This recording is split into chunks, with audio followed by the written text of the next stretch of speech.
Hello, welcome to our Radical Enlightenment podcast. I'm so excited to introduce Felicia Isabella, an energetic mentor and intuitive coach. Felicia supports impact-driven individuals, heart lead leaders, and consciousness entrepreneurs to navigate the path of awakening and intentional reality creation with the least amount of resistance. Her approach is rooted in the principle of direct experience, where she intuitively guides people into connection with their own inner sense of knowing, their own body's wisdom, heart intelligence, and higher guidance.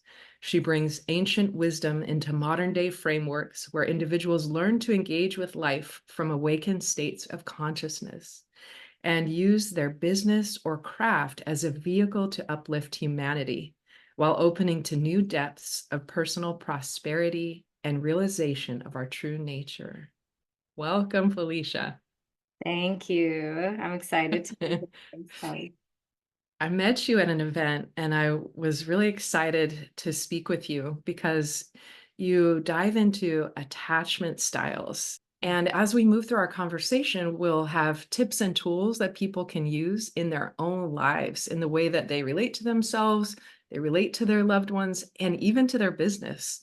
So we'll have some really like juicy tidbits for you to integrate into your life. So let's just talk about the basics. How did you get into that? Why did it seem so important to you? And what's your understanding of it? Mm.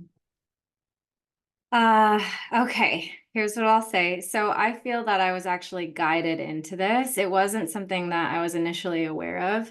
I had started down a self-development, self-healing path. And at the time, I was, taking in everything I possibly could. I was participating in a healing arts school. I was both learning and doing the exploration on self around developmental trauma and how to repair these missed developmental needs. And so through that, it led me to attachment system repair because they're so interwoven. You cannot have one without the other. And so I've done a lot of work in that dimension as well. I use a modality called the adult attachment repair model, Mhm. which is somatically based. And what I love about this is it goes so far beyond theory and concept, it goes into direct experience.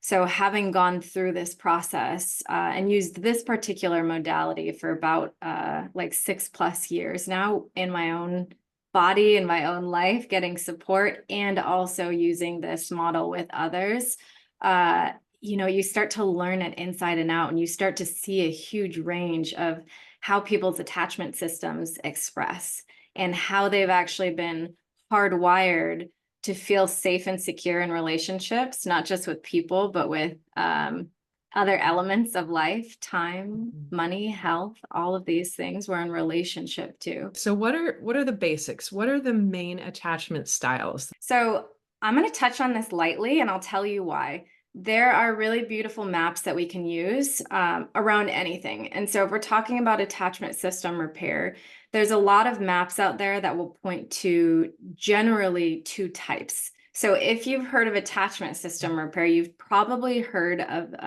avoidant and anxious. Yeah. And this is a really, really good starting point because what it does is it starts to take us out of an unconscious sort of habituated way of operating in relationships, and it starts to give something a name. So when we can name something, it starts to pull us out of the experience and give us a higher vantage point to actually be able to acknowledge what's happening inside of us. So initially, to diagnose ourselves as avoidant or anxious can be supportive, just like any map can be supportive, until we get into the direct territory. So when I'm actually working with a client, we're not even necessarily diagnosing whether they're anxious or avoidant. We're letting their body talk Okay. and do it for them. But just to give an overview, anxious is going to express more as like, I'll go to the root underneath it. If there's a caregiver, because attachment system has to do with how we bond, how we've learned to bond, and how safe or unsafe that actually felt. Yeah. So if we're looking more at anxious, it means there's a caregiver who maybe wasn't present all the time. Maybe sometimes you could trust that connection, affection, emotional attunement, soothing would be there. And other times it wasn't, and it wasn't dependable. Or Mhm. maybe it means that the caregiver had a very high level of anxiety or a nervous system that was caught in a sympathetic charge. And so that level of anxiousness translated then to the child and created a feeling of a lack of security or stability. So that can create an anxious attachment. And then avoidant is when it actually gets to the point of where, because every child has a natural impulse built in to reach for support, especially when they're overwhelmed or triggered in some way, because the adult body and heart and nervous system is actually meant to bring co-regulation so that two bodies can process and digest the experience of the child and help the child develop the ability to self-soothe as they get older. So in avoidant, it's like when that impulse to reach out for soothing connection and help digesting experience doesn't get met enough times, Mhm. the impulse to reach will actually freeze and turn into this feeling of like, it's too painful to stay in the reach that's not Mhm. being met. So I'm just going to like turn it off and Yeah. be like, I don't have needs. No one's coming for me. No one's coming. Yeah. It's not happening. And Wow. then we turn into an adult. And the moment other people have needs, this is where the anxious avoidant dance happens. It's like a mirror of their own needs that became unconscious and suppressed and pushed down. So often, if an anxious attachment system hits a system that expresses as avoidant, there'll be an aversion. It will Mm. feel like gripping and pulling and Needy. yeah, needy, exactly, Mhm. because there's been a suppression and a disowning of Mhm. their own level of need. That need actually exists in the avoidant as well, but Wow. it's just suppressed. What expresses is the top layer, which is like, I'm fine, I'm Yeah. good. In fact, that's too needy. I'm walking away. Yeah. I recognize myself in that. Yeah, Definitely.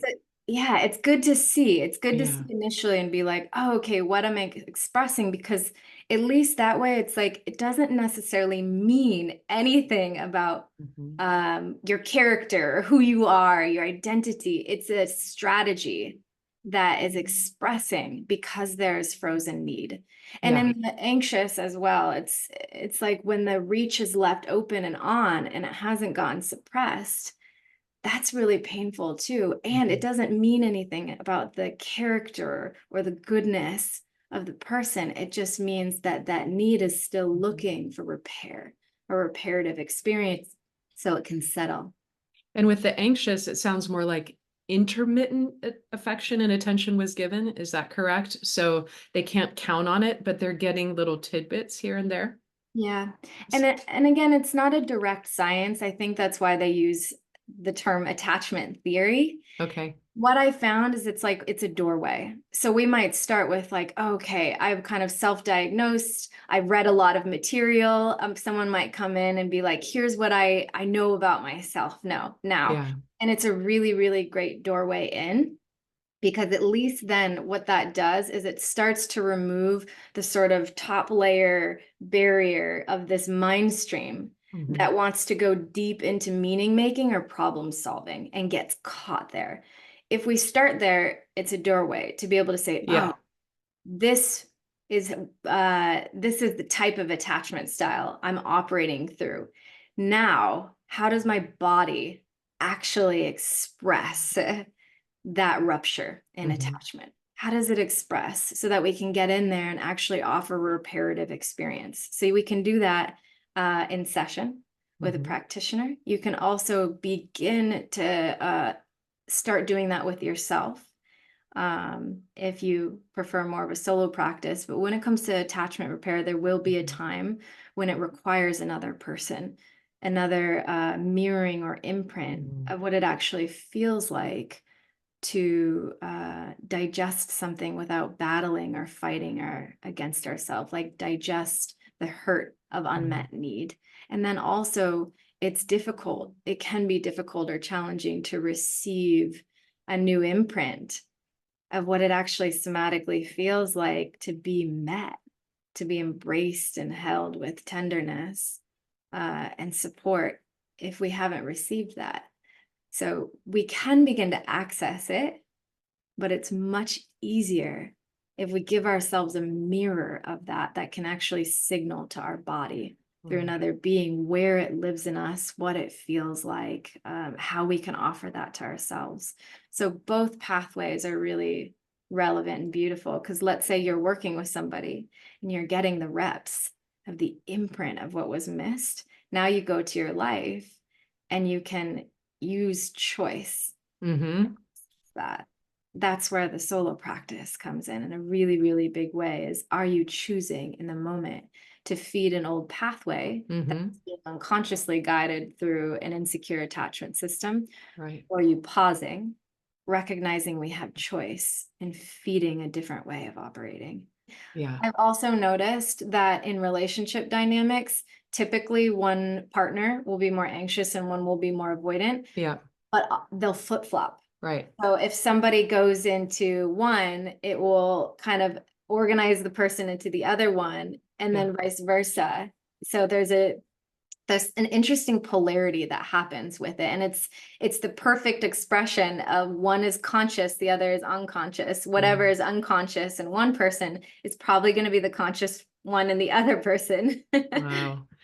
I look at that like the discordant dance that we do, like when we're stuck in maybe some negative experience with a partner, and it's like you say this and I say that, and you say this and I say that, and this is the little dance that we play. And then when someone becomes conscious and aware and they want to work on themselves and do some self-growth, they might pull themselves out of that discordant dance. And then the other one goes, well, but aren't you going to say the thing you always say? This is the time when we do that thing. And then they will pull you back in by making their expression greater, pulling you in deeper, saying something more outlandish to pull you in. So I can see how that imbalance then switches, because they're like, no, you need to come back and do the thing we always do. It's so true. It's the phrase that I've always given to that is reenactment. Yeah. Yes. Reenactment cycle. It's like a loop that's left playing, and it's not left playing to generate suffering. There's a reason why it replays. There's something there that's trying to get met. So let's say, like, we can call it the needy expression, reaches for connection. And there can be intensity in it because the hurt behind it is real. Yeah. So if that intensity of need comes towards somebody and they're not prepared, or they're in their own child self and don't have the capacity to meet the need, it activates, right? It activates their child. And then both people end up in their child reenactment of trying to get the need met, but can't. The avoidant person in this case would end up once again in the place where there's the shutdown of this need is too intense. It reminds them of their own need that was too intense, that had to be shut down, and it plays out. It's really just, it's trying to complete itself. It's a developmental stage, or several stages that are just trying to complete themselves. And they don't complete themselves until at least one partner evolves out of it. If one person does it, they can change that discordant dance. But if both remain unconscious or in that stuck phase, I don't see that ever changing. Yeah, I found it comes down to choice.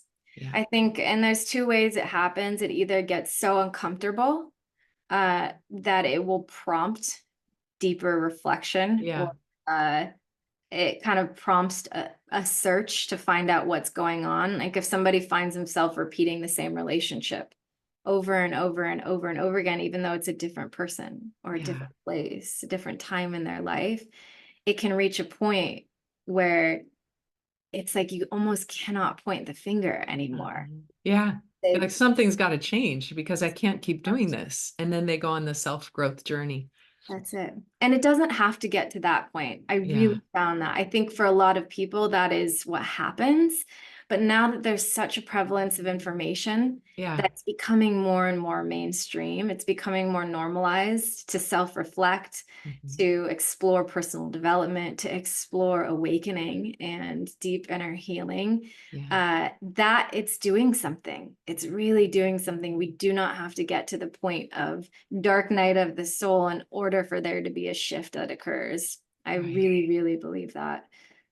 Right. It could be even more powerful when you're already in a pretty balanced state to continue to do those deep dives in personal growth to expand to new dimensions. That's it. So Go I ahead. I thought it's easier to understand a relationship to even our own children or our romantic partnerships, but how does this relate to our work? How do you see this playing out in the work dynamic? Mhm. This is a conversation I love so much because we really can't separate the two. I think it's so common when we hear attachment system, we immediately go to a relationship. And that's huge. That is a huge part of it. But if we really consider what a relationship is, it's yes, it's between people. And yes, we can go for like intimacy. So we think of partnerships. Um, and what if we start thinking about elements and things of our life too? Because if it really comes down to it, we're in a relationship with every aspect of life. We're in a relationship with ourselves. We're in a relationship with health. We're in a relationship with time, Yeah. right? How many of us can pause and look and have something to say about what our relationship is with time? Mhm. So there's often emotional charge correlated with these different things. Work is another big one, especially if you're really getting clear on what your purpose is, or you've created something really beautiful and on paper it looks incredible, but you're finding yourself feeling unfulfilled or Mm. attracting the wrong people, or what's the charge that's there. So if we look through the lens of attachment, the attachment system, we're starting to widen the view and include like more of reality here. So when we acknowledge that we're in relationship to all of these things, which then by extension include people, Yeah. include clientele, or include um, a gym membership, or include all the practical, tangible things. Um, yeah, when we're starting to feel into that relationship, we widen the aperture of awareness and we Mhm. become available for more to be brought to the surface, to be seen and not act in the unconscious. Because that's often what will keep us stuck, is the unconscious. And then on top of that, a layer will come in, which is, we can call it like the battle or the fight with what is. And Yeah. that's what will keep the reenactment happening. When we're Yes. looking at our life experience and we're fighting with it. We're saying, Hmm. I don't want this. It's a different feeling to be in the fight and resistance with what's happening than to find neutrality and acknowledgement that something's no longer aligned, to Hmm. choose and orient to something else. Those Yeah, energies are extraordinarily different. absolutely. That's what I found. So if somebody were in an avoidant style, how would that show up in their work? Oh, that's good. Hmm.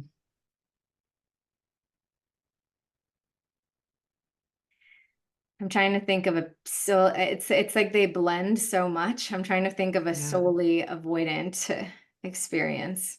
I think like I think I might have an example because sometimes in my life I will offer like at times I've had different businesses or different offerings and I'll offer it out to a group of people.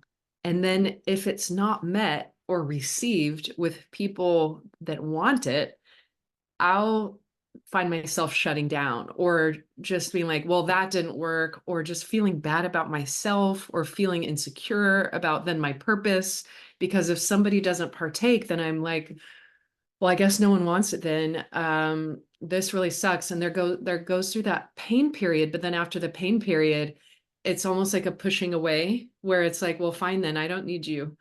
And then that doesn't do any good in business. That doesn't help anybody out. So in ways, I think I got stuck in my own path when my offer wasn't met or received well.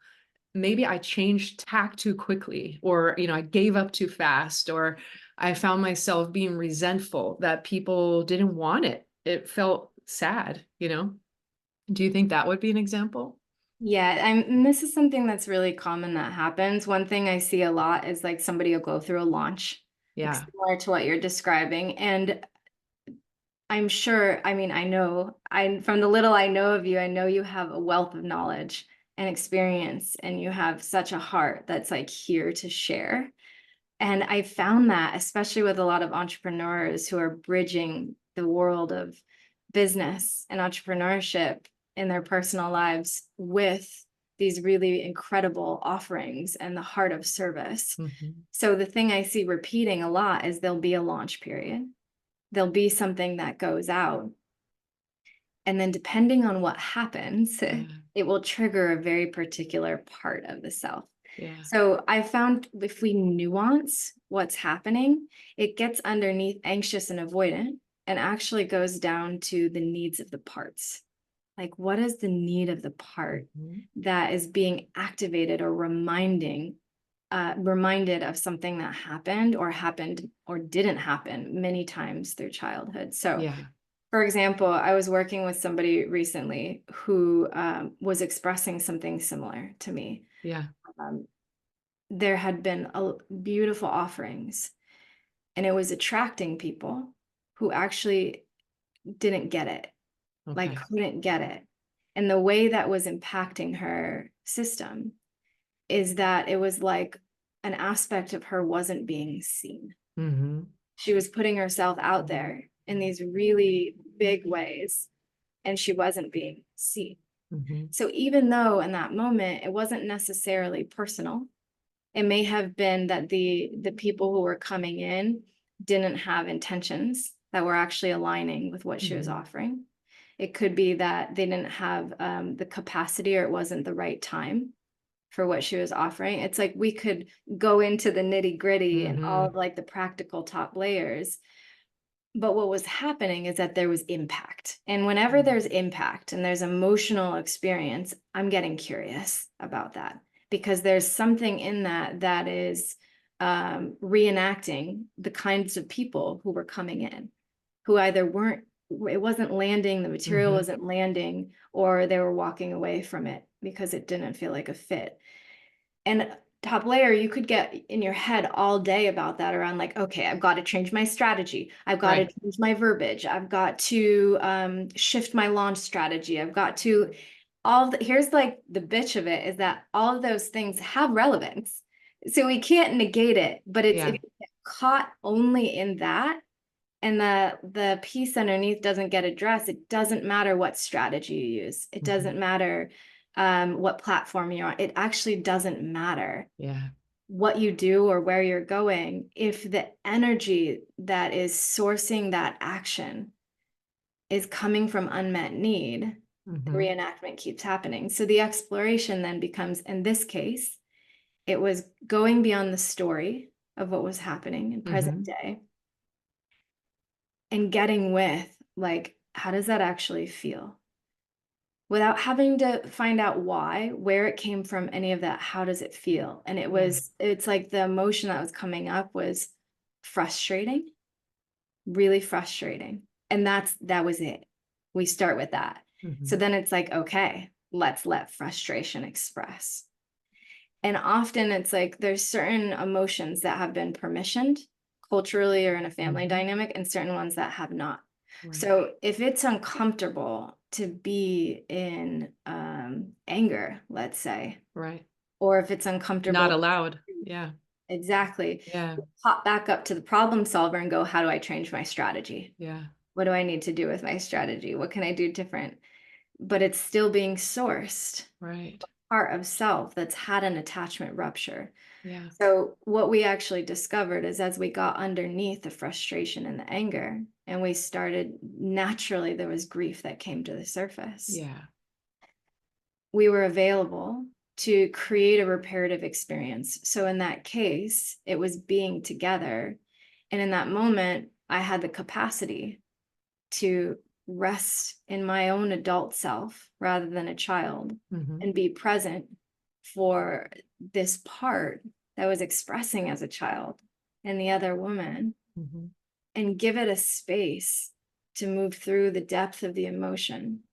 And then to find that she could both experience that emotion and also feel love and connection.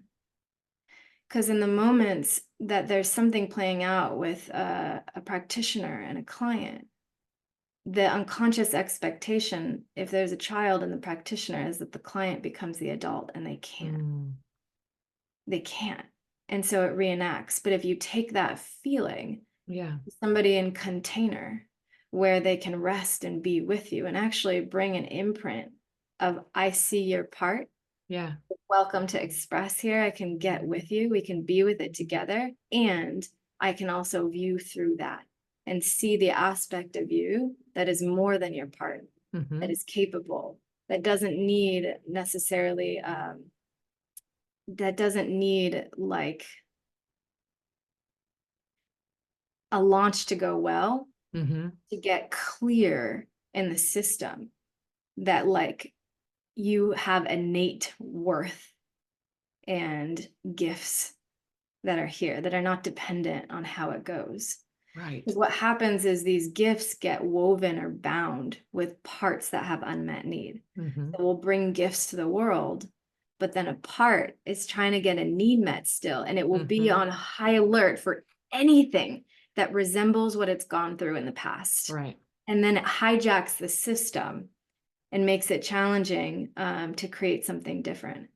So if we go sort through all that, come back to the part itself, underneath the strategy, underneath what can go different, underneath how we can say things different, we get to the part and come to a container where we can get a reparative experience, where somebody can be the adult and actually help guide the child into the experience of their own adult self, their expression of heart, even their soul, and create the receptivity for the soul knowing to come through, to pour through the body, and then to connect back to this greater field of intelligence. The way we move through the world is going to be a lot different, at least energetically. And here's the interesting thing is, you might do, and I've seen this before in my own life and with my clients, they might do a launch the same exact way. The same exact way. But if they've worked the piece within themselves, suddenly different human beings are showing up in their reality. So it's wild. And sometimes the impulse is to do things differently, to like choose a different platform or something like that. Because then you are slightly different. You're maybe massively different after that experience. That's so it. When you say, like, so for that person, there was frustration underneath that, there was grief, and then there was an opportunity for the therapist or the facilitator to hold space for that feeling that was suppressed or repressed to be expressed, to see beyond the symptom to the beauty, the beautiful essence of the person that's beyond all the stuff outward. And then you mentioned love. Is it the love of the facilitator that they're feeling, or is it you're connecting them back to the energy of love of the universe? Speak a little more on the love. The more I've gone in my own experience and been mirrored by others who could bring acceptance to whatever my experience was, the more recognition I feel in my own being of this love, acceptance, embrace as an aspect of who and what I am and who and what each of us are. So if I'm sitting with another, I'm bringing awareness to what they are. Rather than needing them to be a certain way. Be a certain way. That's it. So it's like dropping into a space in self that can view and love both the part, the inner child, and the other who didn't get what they needed, And rather than subscribing to that as an identity or something Yeah. to be like sad for, Yeah. it's more like getting with the reality that something was painful, something hurt, and it's okay. Yeah. Because even that is held in a greater expression of love, and they already are that. Mm-hmm. So when I'm sitting with someone, even when there's something really heavy coming to the surface, I'm not often like being massively impacted by that thing in a way that makes me feel drained or Yeah. like deeply, deeply grieving, because when I'm looking, it's not all of who they are. Right. But we can hold the view of they are also this expression of love and their unique essence Mm-hmm. and this part that's been hurt. It's like holding up a mirror to their truest expression so that they can find the bridge to it. It's not doing or forcing or needing them to be different or anything. And I've also tasted your work, and I feel that through you. You hold that presence so beautifully that creates the space to not make a person feel like they're wrong, Yeah. um, or all of like that's an identity that they're broken in Right. some way. It's holding up a mirror to see more of what's already here. Yeah. And when we do that, it's like it creates the space for the painful experience to metabolize. And when it metabolizes, what's left Yeah. is the expression, the true expression of self. And then once that has shifted and it becomes conscious, that's when you have the choice. Because when it shows up again or gets triggered again, and it will in maybe a subtler way or a way that, some time will go by and you're like, oh, there's that thing again.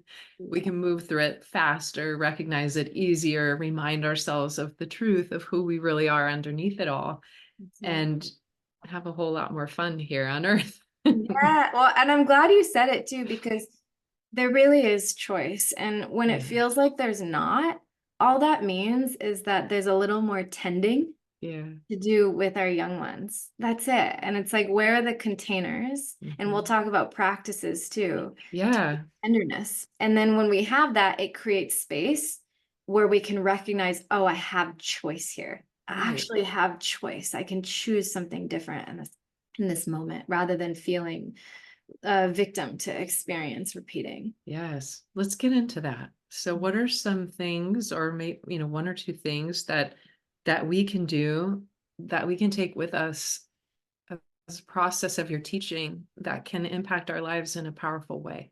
Yeah. Awareness is going to be Mhm. the biggest tool we can possibly have. And to simplify this, um, in this moment, like just can we do a quick practice? Yeah, let's do it. Okay.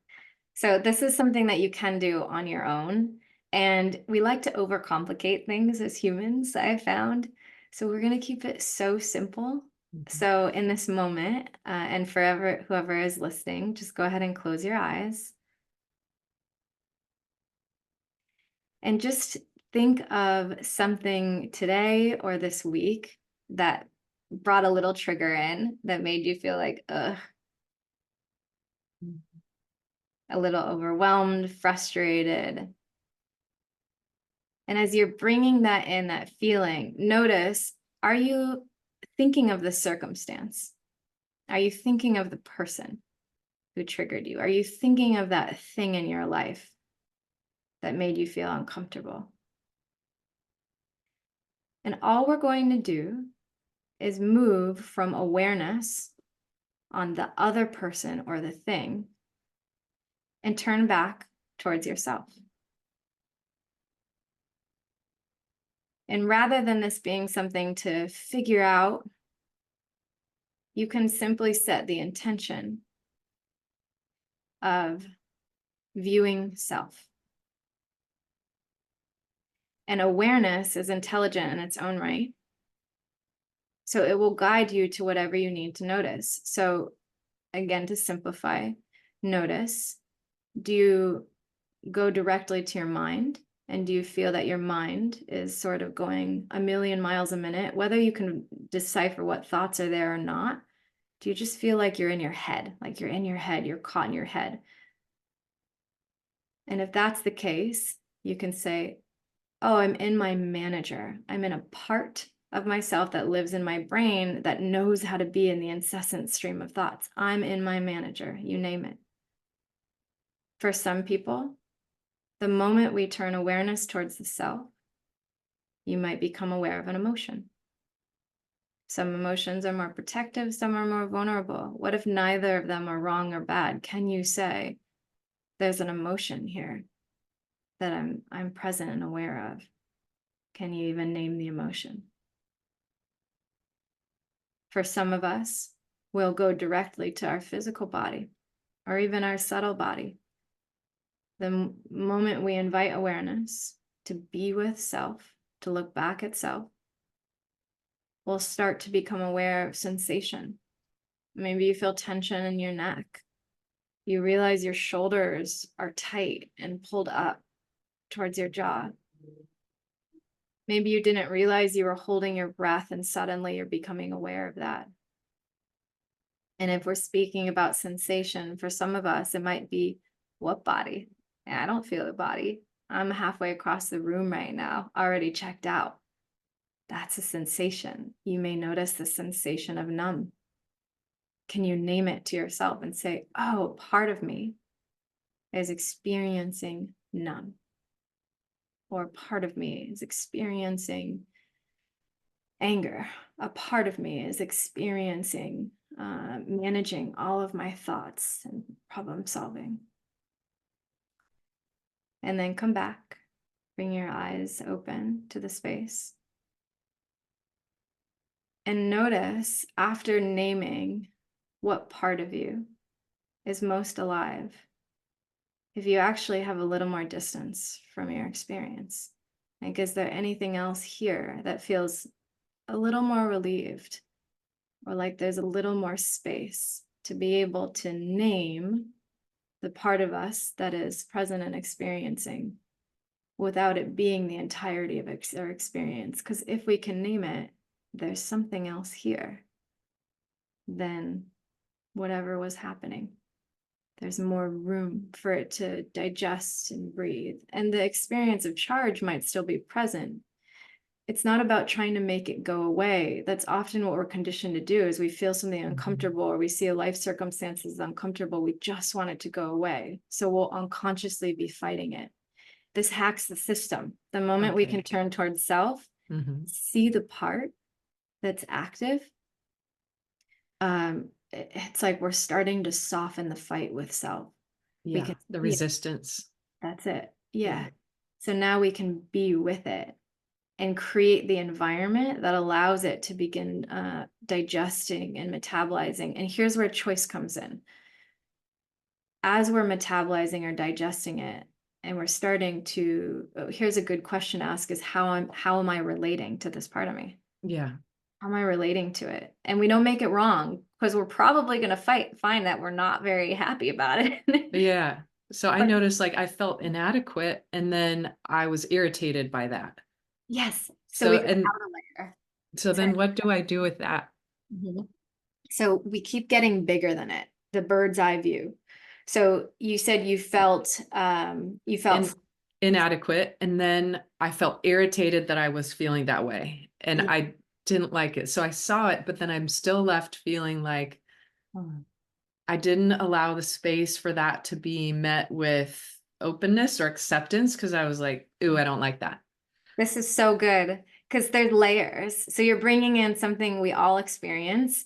Yeah. So rather than needing to make acceptance happen, Yeah. we go out a bigger layer. The intention is awareness in this case. Acceptance will happen naturally, but if we keep coming back to awareness, so you just named it. You named, oh, irritation is here. There's a part of me that's irritated. So we just got bigger than irritation now. So notice that feeling of irritation. It's okay that it's here. It's a protection. Yeah.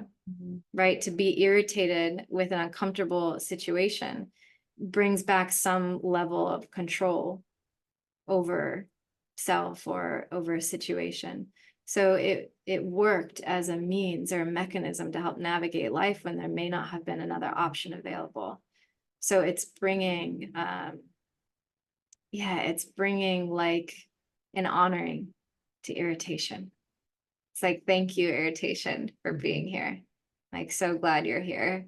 Mm-hmm. And then if something else comes in that's like, you go bigger than that again. If something else is like, sure, why would I? Then you go to that part. You go, oh, what does that one have to say? Like, cool, bring it in. Bring it in.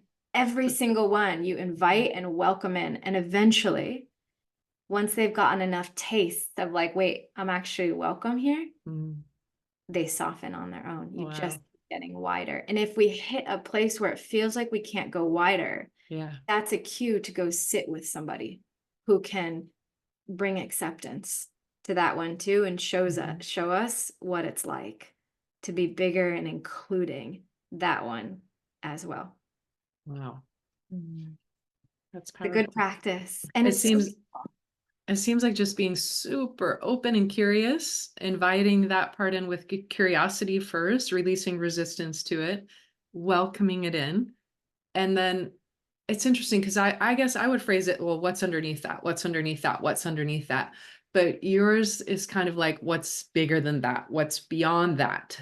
Is that it? Is that the framework? Is like, or can the space be bigger that we hold that? Is that what that means? Yeah, it's like, where are we looking from? Where are we looking from? Because often when we go into healing, we'll be looking at the self from another part of self that wants us to change. Okay. So if we're trying to heal from a problem solver, that problem solver has an underlying need to be met with acceptance and warmth, or even just awareness and curiosity. So if a problem solver is trying to heal the self, it's going to get so far, but it's going to hit a limitation, because if a part of self is running the show, that part may have the perception still of separateness. And in separateness, there's an inherent suffering. So in order to heal in these depths is to bring awareness to all parts of self until we're resting as this field of awareness itself. And when we're resting as the field of awareness, it's like nothing can stay in separateness. It cannot remain the same. By its nature, it sees itself and recognizes that it's not a solid, independent, separate identity, but it's included in this whole field of awareness and energy. And it returns itself to balance and harmony. So healing to me is not necessarily something to do, it's something to allow. And we get curious about where we're resting and viewing from. And in that case, it's kind of like, well, I'm irritated by that. And it's like, and you're welcome here too. That's it. And then, okay, well, how do we move through that? Okay, problem solver, you're welcome here too. That's it. And then the welcoming becomes bigger and bigger until it's all okay. That's it. And eventually we have enough capacity to feel more safety in our body. And when it's like the more we open and include, open and include, open and include. I love that. We're resting in a place that actually has choice available, where intuition is streaming through and guiding action, where we're available to take more risk. And why is that? The risk part? Because underneath it all, you're going to be okay. So it's like, all right, if I try this and I fail, everything's going to be okay. I did an exercise before where one individual would allow themselves to feel like an infant, like a baby. And one person would hold the role of adult and just staying as open and present and loving with them as possible.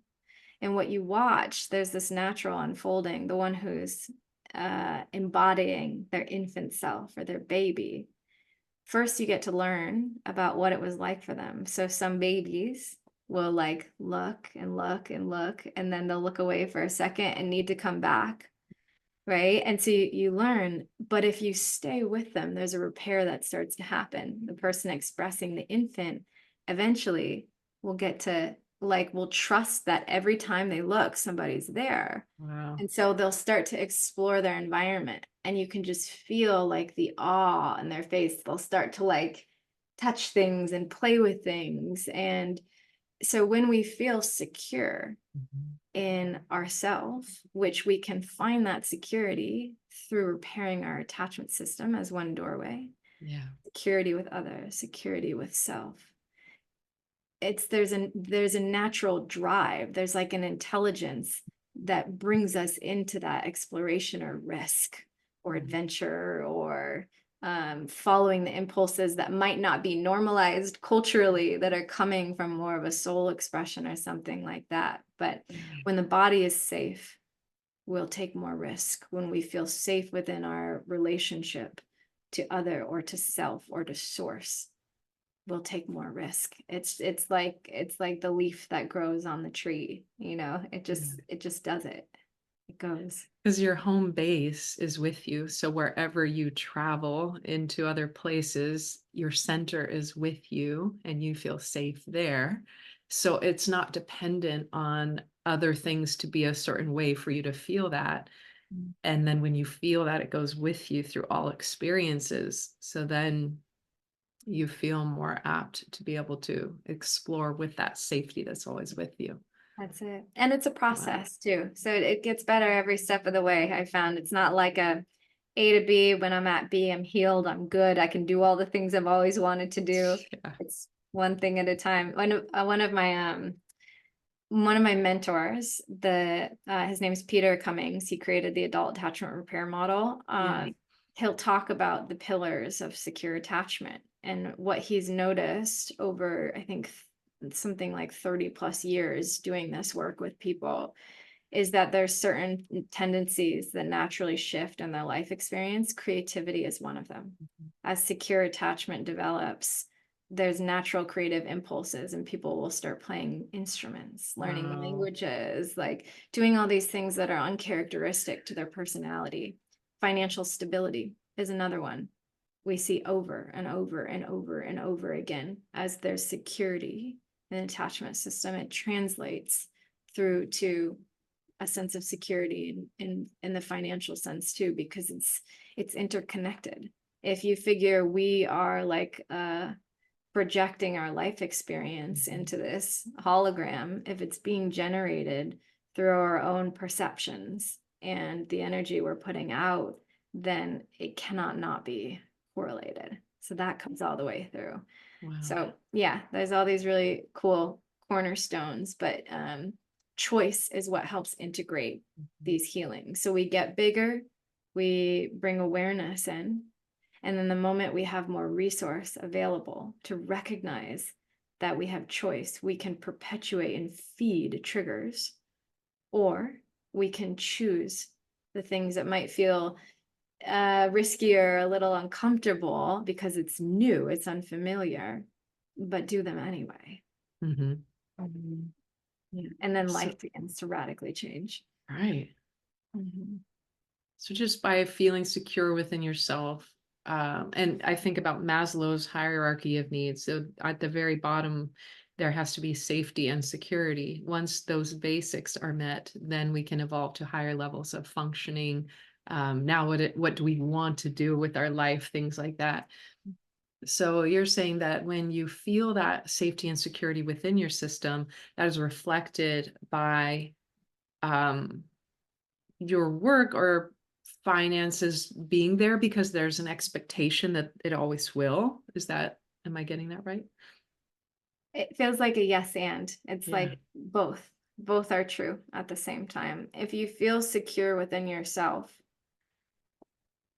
it's going to be easier to be in the experience of I get to have, I'm safe to have and to Or I hold. deserve. I deserve Yeah, to I have. deserve, I can have, Yeah. I'm worthy of. And even Yeah. though like we're kind of speaking from belief systems, Yeah. which are the extension of the core energetic, which so it's all connected. We can go in that doorway. Mm-hmm. Like let's say if you've gotten caught in an anxious attachment system, and there's the reach that's kind of frozen up of like it hasn't shut down, but let's say it's just like I need. Yes. And then in life as adults, it's like I need, there's not enough, I need, it's Yeah. inconsistent. If that need gets met and we're working the attachment system, there's actually a filling that happens through the belly energetically, through the root and through the sacral and the solar plexus, through these centers. There's a filling, and it starts to become more energy rich rather than having a deficit there. When it becomes more energy rich and full, it's we're literally holding. We're literally teaching our body that it's okay to have, or hold. And then that translates to like, all right, well, then I can actually hold and build wealth. It's safe to have, rather than when it comes in, it goes out. Or maybe it's all the way to like, I don't need. So it's really difficult then to receive or create opportunities to receive. So when this like, I don't need, it was too painful to need, softens, and we touch the hurt of the need and we get it met, we're getting bigger than it. We're saying yes to it. We're allowing it. We're letting it dissolve, or being mirrored so that it can dissolve. And we're contacting the fullness that we already are, that is infinite and everywhere. And that fullness begins to inform and flood through this like physical and energetic, emotional, mental vehicle. It floods. And now it's like we can do things in life that reflect that fullness and that holding and that having. It's okay for me to have. It's It's okay to have. And it's like, why would we, if we're kids, why would we want to? It's like, I'll just share this really quick. There's competing impulses that come in. So if we're living inside of a part of self, the view is often either or. So if we had this biological need for connection and the connection wasn't reliable or it didn't feel good, now there's something, it's like there's like something that has to be sacrificed. I can go for connection, but it's not going to feel good.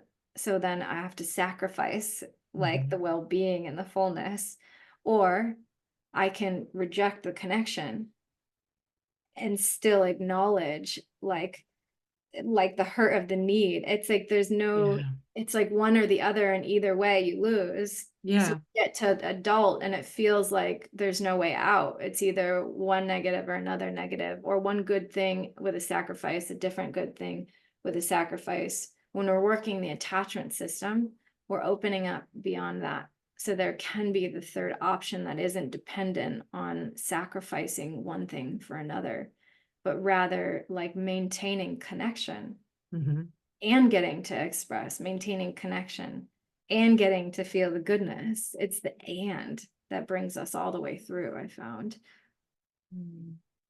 Is there any technique that we can do, like a daily practice, that would help us remember that? Or in times where we feel lack or scarcity or abandonment, that we can utilize? And maybe it's the one you already led us through, or anything else that you feel like sharing that would be helpful. I'm just going to feel this for a moment.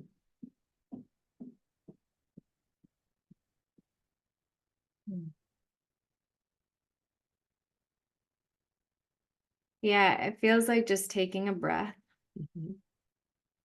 putting a hand on the belly or even the solar plexus, wherever you feel drawn, taking a deep breath into that place.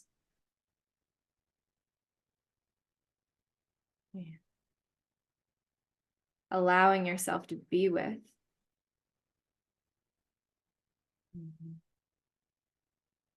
And then bringing into your awareness what you're choosing.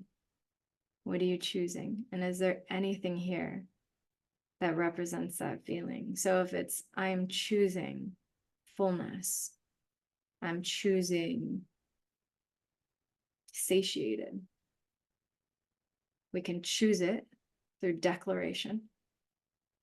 And then is there anything in this moment that feels like it's filling? Maybe it's the sound of a bird fills in some way. Mm-hmm. Yeah.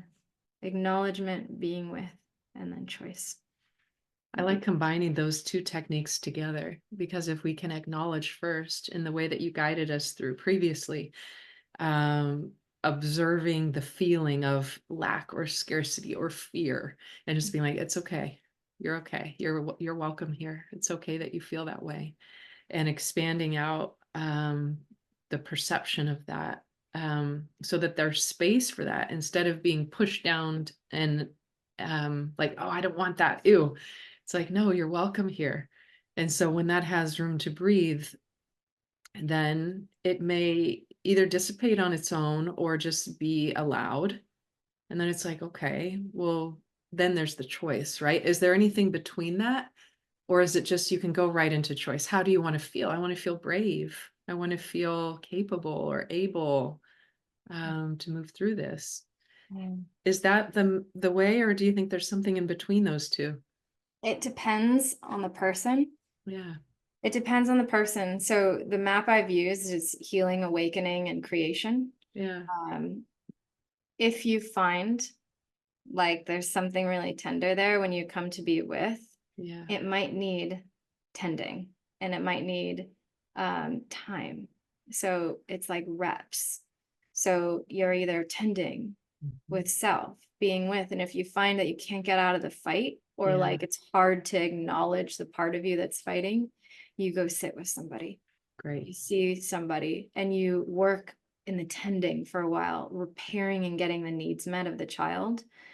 For some of us, we've done a lot in that space, and we actually may need to build the muscle of choice quite a bit more. So there is a point, and you can do these simultaneously as well, but we don't want to get lost in the world of healing, because there will always be something to search for, Yeah. especially as we start expanding and expanding and expanding and connecting more with our cultural body and our Yeah. karmic body and our lineage body and all of these things. So we don't want to get caught healing, because there's still life to live. Again, it's a yes and. It's like Yes, and life is happening in the construction zone. So we're healing and choosing and healing and choosing and practicing both.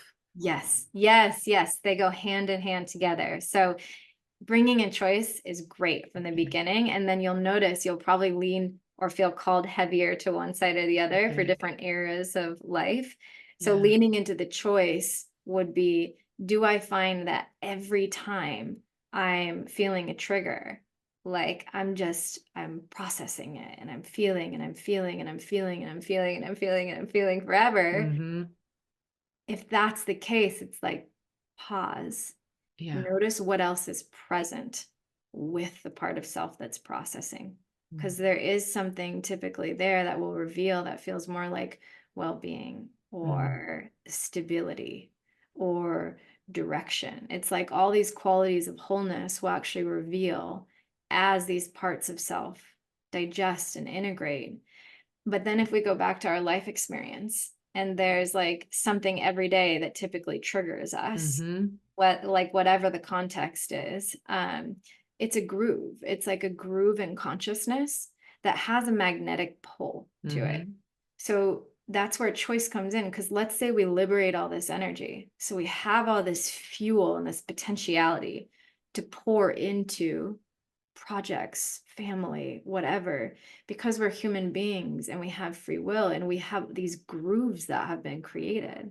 We actually need to use choice to stabilize the new way of being. So we've liberated energy, we're healing, and then we hit the snag of like, oh, that's the thought I always think when I come to this person or this place. Mm-hmm. But you recognize it and you go, oh, that's an echo. That is an echo of a way that I was living when I was ruled by a part. I now have choice. I can recognize the trigger and choose not to give it my energy. I'm just not going to feed that pathway. So getting clear on your vision of life is really, really important, because it becomes an anchor for those moments where you can reestablish what you are pointing your energy towards. So let's say you're wanting to create I don't know, you're wanting to lead a retreat or something like that, just to Mhm. get really technical for a moment. That's your vision. You want to lead a retreat, you want to bring people together and like create this experience. Or you want to build a home, right? Maybe you want to buy land and build Mhm. a home, and that's the vision. But these practical, tangible visions, beginning to seed this intelligent field of awareness with those intentions, not wants or desires. We can acknowledge them as a want first, but then turn it into an intention and frame it Mhm. that way, because that's where it gives us power rather than giving our power away and generating longing. So it's an intention of the vision. I'm building a retreat, I'm buying land, and I'm building a home. And then you hit a moment of trigger that's like, Mhm. this is the number in my bank account. Or like, oh my God, how am I going to reach the people for the retreat? Mhm. You stop, you take a moment, you pause, you be with, and you go, what am I choosing? What am I choosing? Oh, here's my why. I am devoted to creating a safe space so that people can recognize their true nature. Or being on this land and building this home puts me in a community where the way I live can be a template for the rest of the world, like can be a global template for what it means to live in harmony with the land and in community that recognizes the value of interconnected living. So it's, you go back to your heart why, you Mhm. connect that heart why to the practical things you're creating, and now you've created a magnetic pull that you can orient to when the magnetic pull of the old echoes Mhm. grab or pull at you. It That's becomes your an I choice. am rather than an I want. Yes. I am. Yes. Yeah. Yeah. I am. I have. I'm creating. Yeah. I'm aligning to. Mhm. I'm acting from all of these. Mhm. Mhm. It's beautiful.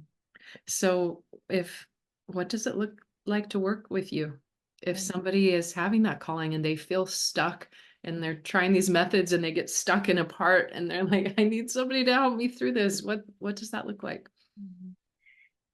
So like what an actual flow of a session might be. Yeah. Or do you work with people short term or long term or There is something so valuable about sitting with somebody repeatedly for an extended period of time. So, what I found is that there's so much transformation and rewiring that can happen in a 3-month period when there's weekly meetings. So, Mhm. that's been the way I've structured my one on one practice is 3 months meeting every week for an hour together Okay. and getting to bring in what's actually alive in life and creating a space for there to be a greater awareness that the person can stabilize in. So it's about awakening also. Mhm. It's stabilizing the vantage point that you're viewing self and moving in the world from, uh, and then digesting Mhm. material from the past that's gotten frozen and is perpetuating and reenacting in current day life experience, Mhm. digesting that experience, and then stretching the muscle of choice. So it's a safe container for accountability Mhm. and building clarity around the vision, making sure that there's movement happening towards that vision that isn't prompted through lack, urgency, fear, or separation, but practicing the ground they're resting in Mhm. as they act, as they move and create. So, whatever that creation is an extension of this feeling that has already been developing within them. Mhm. So it's the three components brought together. It's cool because it's the yes and again. It's like they're healing and they're in their life and they're healing, they're in their life. So you're helping them in real time process what's coming up for them and still being in the world, not some retreat out in the Himalayas for months. It's like, no, you are in your life and I'm helping you navigate that by going deeper or expanding outward and both, you know? That's it. Yeah, I mean, Yeah. at the core of it all, it's like reestablishing true nature Yeah. and like creating beautiful things that benefits themselves and others. How Yeah. would they start? Like, does it start with a consult? And if so, how do they sign up for that? Yeah, first step is a 75-minute consult where it's, Okay. excuse me, where we get to know each other and Hmm. we get clear on your intentions and we actually get into the experience directly. So it's a Wow. full session. It's what does this all feel like to go Yeah. through, to get to know these parts of self, to feel what it is to rest as awareness and bring in these awakening practices. And then also what it feels like to take action from an expanded state of consciousness. Okay. So that's the first session. We get in there right away and we explore all that and we feel into if it's a good fit for Okay. those 3 months together. Mhm. And how do people sign up for that consult or that Directly through initial? my website. What Yeah, is it? What's your website? FeliciaIsabella.com. Yeah, Okay. go there. You can check out my Instagram as well. Excuse me.